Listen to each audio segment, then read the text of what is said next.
What's up, everybody? It's your girl B Octavia, and I'm back with another video. Welcome to or back to my channel.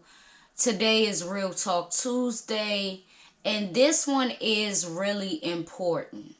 On Real Talk Tuesday, there will be situations and scenarios that a lot of people can relate to and that we can gain a lot of lessons and knowledge from. So without further ado, let's get into Real Talk Tuesday. So for today's Real Talk Tuesday, I will be talking about a New York drill rapper named Edot Baby. This New York drill rapper is 17 years old, and he's well known in the drill rap scene in New York. There's a lot of them, you know what I'm saying? There's the K-Flocks, the Dougie B's, this, that, and the fourth. So I saw some reports early in the month of November about this young man passing away. And very shortly after that, blogs and stuff like that had posted that this 17-year-old committed suicide. And although this is a very touchy topic, the same type of energy that a lot of them put into the drill music is toxic. So they don't switch their energy when somebody pass away. People was being disrespectful as they do, saying I'm smoking on this and smoking on that. They also have a certain ignorant energy towards this young man's demise based on who he was affiliated with. As I said, this young man, Edot Baby, he is affiliated with Notti Osama, Notti, all of those people. And as you know from that side, Notti Osama just passed. It's a certain way of living that people younger than me, they just don't understand how hard life is. It is in the culture of the younger people to act like they don't have feelings. It's in their culture not to talk to each other about real things. It's in their culture to keep bringing up the dead as if you're not drawing yourself to them, drawing the Grim Reaper closer to you. The type of mindset that they live with every day, to me, it's not surprising that this young man took himself out, because it would be absolutely draining to be one way around all of these people and then be a whole different way when you by yourself, sad, crying, and you can't show that to the people that you call your brothers, to the people that you call family, to the people that's in the same gang as you. You can't even speak on no real shit.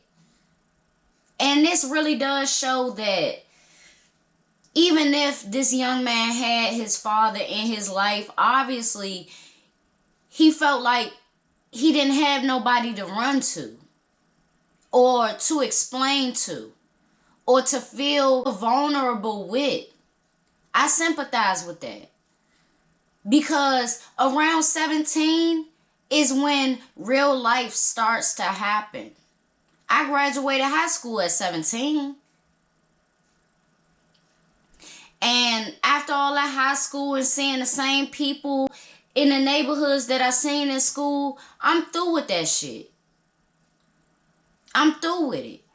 And me being through with it, it saved me from having to grieve very deeply every time somebody pass away. I look down upon anybody that has to be clicked up with people, anybody that is always with friends from the time that y'all wake up to the time that y'all going back in the house. You can't do that every day, because it's no way in hell that you are going to be connected with yourself. It's no way that you can ever know self-validation if you don't be by yourself. It's no way that you can heal properly from losing a close friend with people who don't know how to grieve. So I sympathize with all of the young people that's going around that actually do have feelings and want to be connected to those feelings, but it's in a culture not to do so. I've lost really, really close family members, but I can't say that I've lost anybody extremely close to me as a friend, because I never let nobody get extremely close. It doesn't add anything. If anything, it makes me question myself more if it's more and more people around me and that want to be glued to me and that feel we got this codependent shit going on.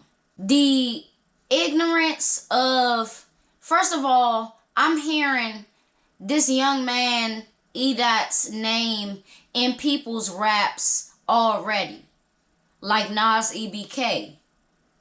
And my thing is, if he got took out in the field, shootout, or they caught him lacking, or what have you, right? Then y'all can have something to brag about or say. But the fact that people still acting like that was my body, like I took his life. No, he took his own. So you even mentioning somebody that you didn't touch at all or have touched at all, it's stupid. And it's in people's culture to act like everything is funny, especially in the drill scene. It's a lot of them that's really fucking young. Even 17 is young to be acting like you this big shot, big guy, big tough guy, and you got feelings that's just piling up. And I could tell you right now, I could tell anybody, the more that you ignore your feelings, the more that you ignore your pain, it's just going to make you explode. I strongly believe that the suicide rate is up and it's at an all-time high because a lot of people want to put on a facade that they so happy, but this is the thing.